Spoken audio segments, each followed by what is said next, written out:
Aleluia, aleluia e aleluia.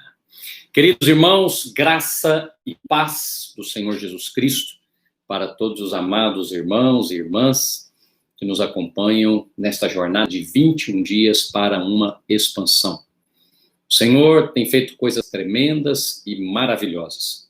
Por isso, mais uma vez, com a graça de Deus, quero me colocar aqui como instrumento na sua vida para compartilhar este 20º dia do jejum, penúltimo.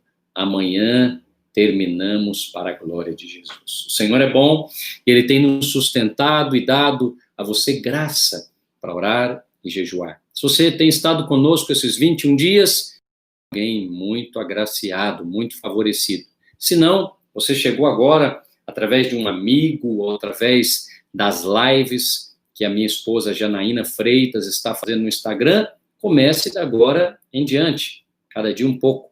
Estabeleça os seus alvos, pegue os alvos também de oração da igreja e vamos fazer essas ministrações para a glória de Jesus. Eu tenho certeza que você vai desfrutar de uma bênção abundante no Senhor.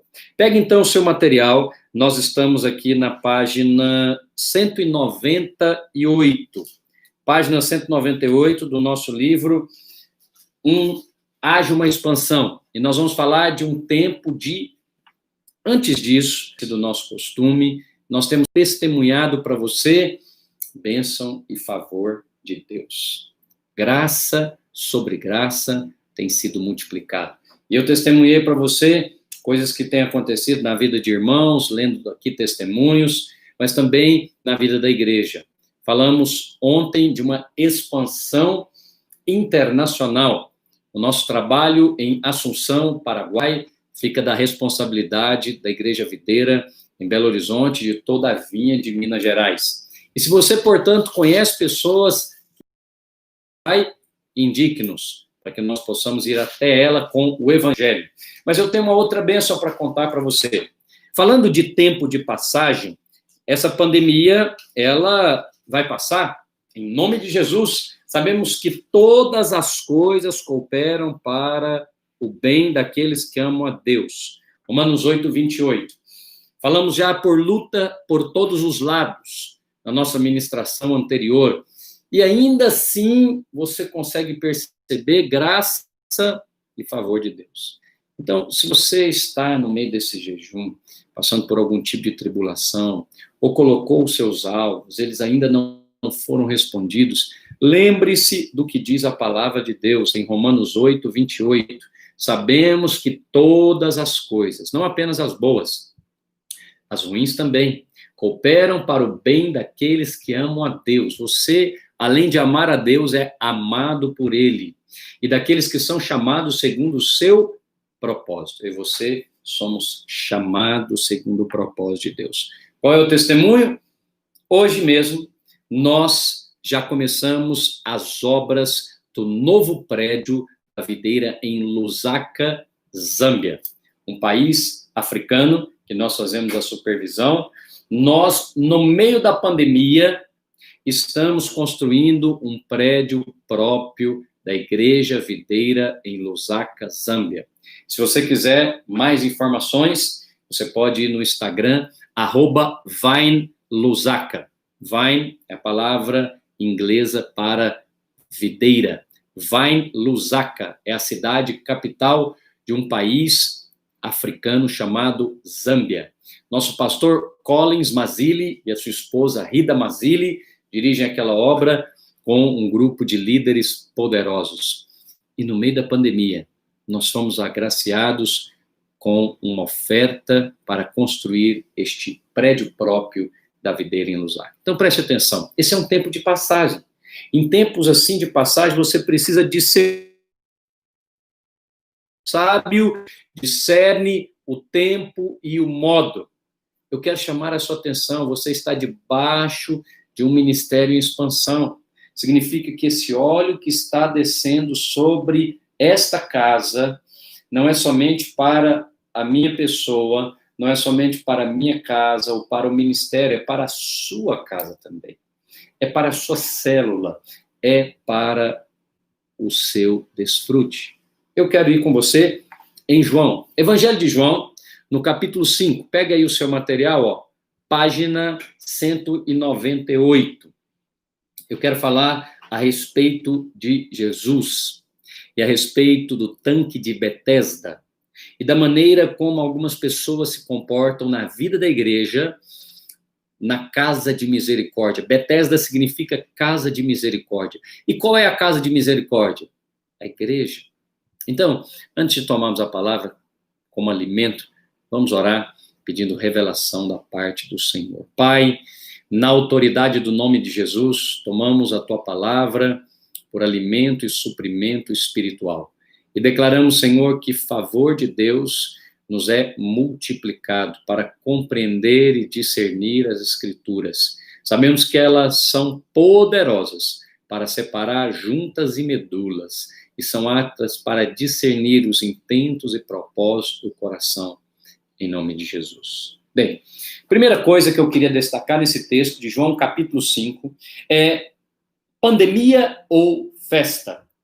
Algum tempo depois, subiu Jesus a Jerusalém para uma festa dos judeus. Nós estamos hoje em um tempo de passagem. Como se comportar em um tempo onde as coisas estão fora da normalidade, onde as nossas crianças não estão frequentando as escolas, onde alguns lugares você não pode mais utilizar, porque estão fechados. Eu e você precisamos de discernimento espiritual nesse tempo. Davi falou no Salmo 122, alegrei-me quando me disseram, vamos à casa do Senhor. Eu gostaria que no meio deste tempo de passagem você celebrasse mais. Celebre as grandes, mas também as pequenas vitórias. Celebre os grandes momentos, mas também aqueles pequenos. Celebre diante do Senhor, desfrute da sua santa presença, sua gloriosa palavra.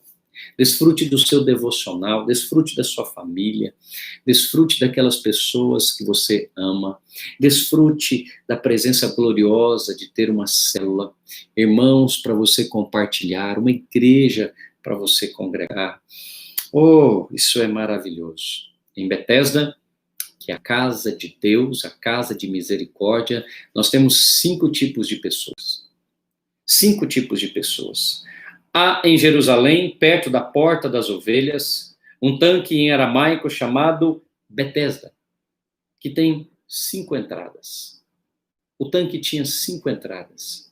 Se Betesda é casa de misericórdia, misericórdia é a casa de Deus, portanto, na casa de Deus, que é a igreja, nós temos 5 entradas. E aqui eu queria destacar com você 5 tipos de pessoas dentro de Betesda.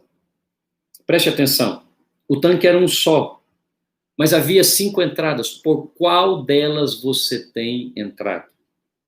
Capítulo 5 do Evangelho de João, versículo 3. Ali costumava ficar grande número de pessoas, doentes, inválidas, cegos, mancos e paralíticos. Doentes, inválidos, cegos, mancos e paralíticos. 5 tipos de pessoas para 5 entradas.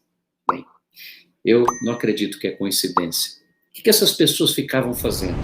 Elas estavam esperando um movimento das águas.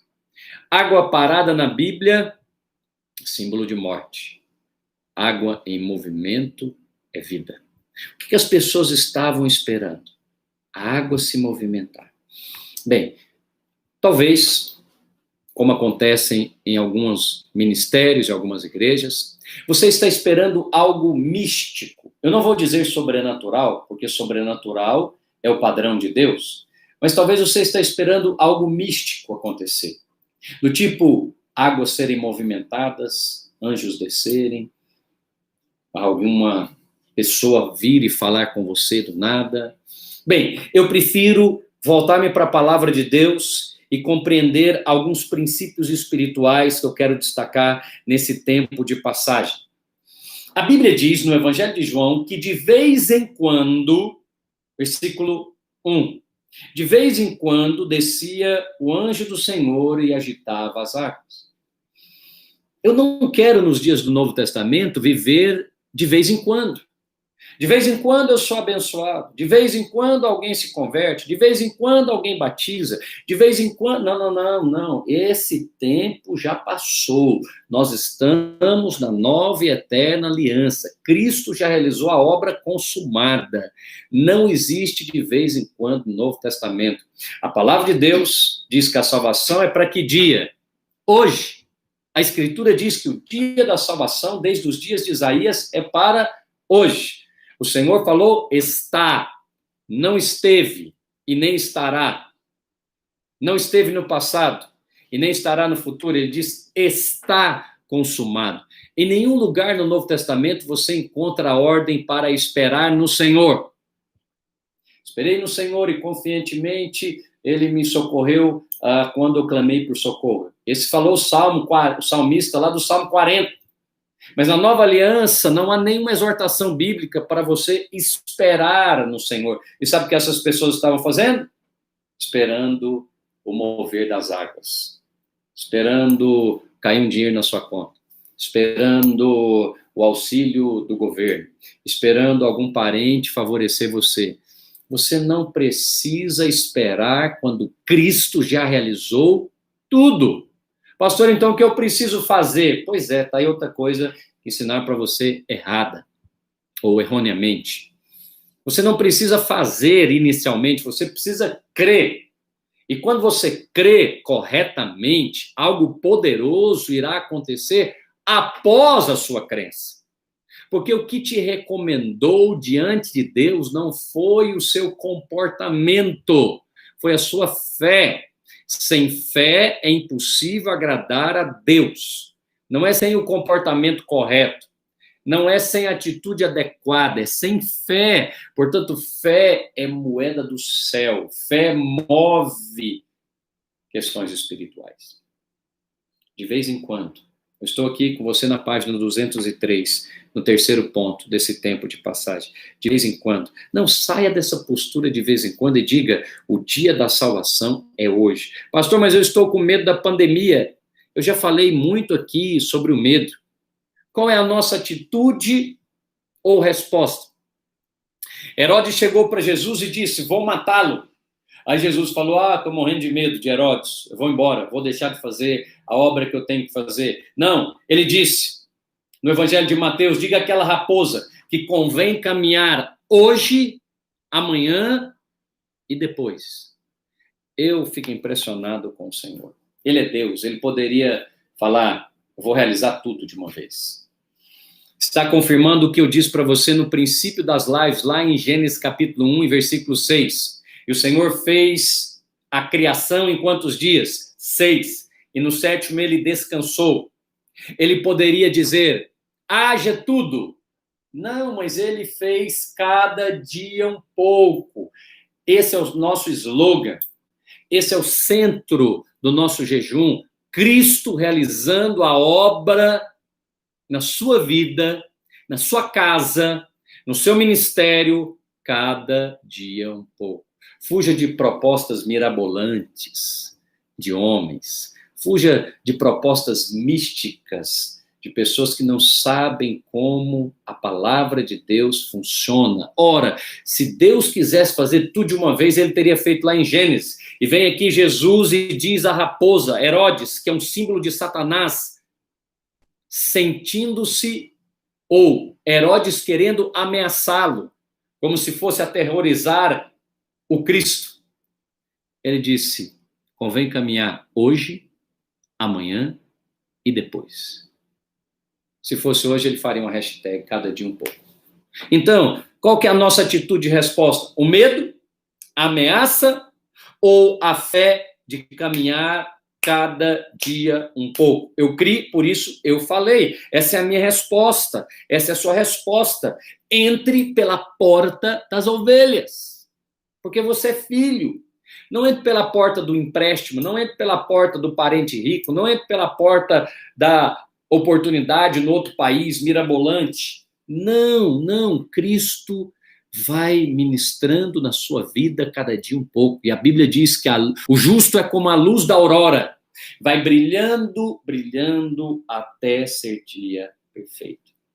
Há inúmeros testemunhos que eu conto para você aqui no livro, eu não vou detalhá-los aqui, depois você pode ler no seu material, coisas incríveis de alinhamentos proféticos que Deus faz. Quando você coloca no seu coração, estabelece segundo o propósito de Deus, Ele vai operando na sua frente, Ele vai direcionando, Ele vai abrindo portas para você, Ele está trabalhando em seu favor. Nesse tempo de passagem, você precisa discernir isso. E eu gostaria que você, mais uma vez, escolhesse essa porta. Que porta, pastor, que eu vou entrar? Eu vou entrar pela porta das ovelhas. Capítulo 5 do Evangelho de João, em versículo 6. Quando viu deitado e soube que ele vivia daquele estado durante tanto tempo, 38 anos. 38 anos. Talvez você tenha promessas de Deus guardadas na sua vida há 38 anos. Você está esperando as águas se moverem. Olha, há promessas de Deus na minha vida, não tem 38 anos, não. Mas algumas têm mais de 25 anos.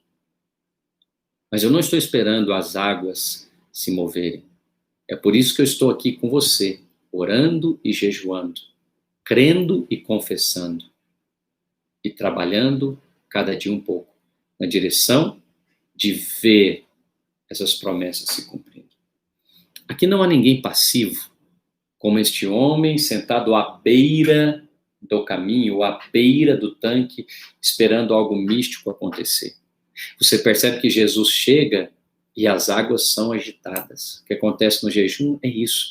O Espírito promove uma santa e gloriosa ebulição no seu interior e começa uma efervescência de fé, de palavras, de promessas fluindo no seu coração. Isso é o sinal de que você está buscando a Deus corretamente. Não está na passividade. Então, eu quero terminar essa ministração como nós sempre terminamos, pegando a ceia do Senhor e tomando mais uma vez esta ceia por alimento espiritual. Pegue um pedaço de pão simples na sua casa, como este aqui que você vê nas minhas mãos. É um pão francês comum. E também um copo ou um cálice com vinho ou suco de uva. E nós vamos fazer juntos a ceia do Senhor. Você percebe que temos feito isso por 20 gloriosos dias. Há poder espiritual quando você está em comunhão com o corpo de Cristo. Há poder espiritual quando você se alimenta da palavra cada dia um pouco. Há poder espiritual quando você está na unidade do corpo de Cristo. Essas ferramentas da internet são uma bênção, mas elas não podem suprir o corpo de Cristo.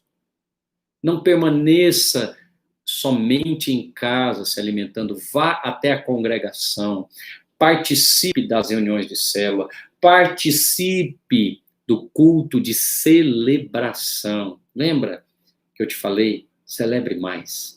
Então, eu quero encerrar esse 20º dia, lembrando você que isso vai passar.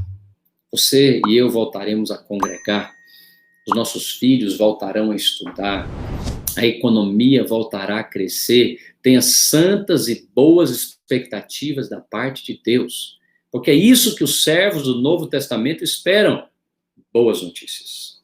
Vamos tomar a ceia do Senhor? Pai, na autoridade do nome de Jesus, eu quero consagrar esses elementos e declarar, Senhor Jesus, que ao comer do pão e ao beber do cálice, comemos vida, comemos fortalecimento espiritual, comemos renovação para o nosso corpo físico, mental e psíquico. Declaramos, Senhor, que ao tomar do cálice, o cálice da nova e eterna aliança, toda condenação é removida.